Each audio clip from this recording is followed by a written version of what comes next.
Yeah, what is the barrier for investors to Oh. invest in those? Yeah. Yes, I think the barrier in the traditional world, less the venture world. I think the barrier in the venture world is they got used to a world of really easy money around this network effect and apps and so forth. I think they have to reorient and also think about technologies cutting across sectors. And I think healthcare is a big one that they've been missing. I think the technology changes in healthcare are probably going to be more profound than anywhere else. But the barrier in the traditional world is the way it is set up. It's a very mature industry. And it, the middlemen and others collected a lot of tolls for years. So they developed an assembly line approach to investing that became benchmark, that became scalable, and they lost the plot because investing. In fact, when I was starting my company, someone not in our business trying to process what I said I wanted to do, he said, "Oh, so you mean the future of investing is investing in the future?" Yes. Now it sounds sassy, doesn't it? It sounds, yeah, but it's so true. But it's so true. But what has happened, it's this misallocation of capital towards benchmarks that are backwards looking at a time where we have more innovation going on at the same time than has ever been the case. And the reason it happened, I understand why it happened. Tech and telecom bust, 0809 meltdown, rush to safety, bringing in quantitative analysts. What do quantitative analysts do or researchers do? They worship at the holy grail of the benchmark.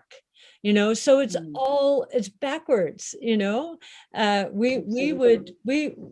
you look at what's called our active share, our overlap with the traditional benchmarks, it's not even 5%. And if you look at the QQQs, which many people associate with innovation, I think 42 or 44% of that as the FANGs and Microsoft. We don't own them for the most part in our flagship portfolio. And then another 25% is in industries that we think are going to be disrupted, and only the balance, so 25 to 30%, is in the truly disruptive space. So I think the box checking has been a big problem.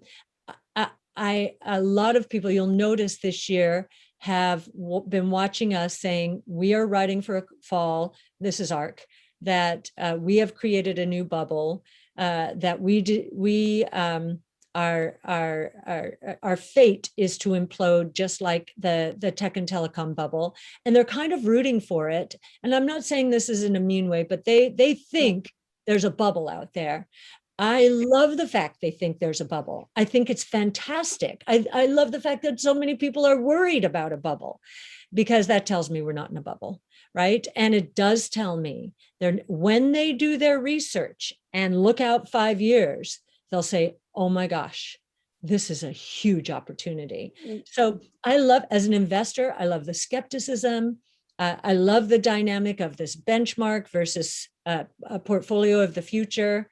And I also love the fact that even for those who decide to stick with their benchmarks, we can at least serve as a hedge against the failures that will be a part of those benchmark portfolios.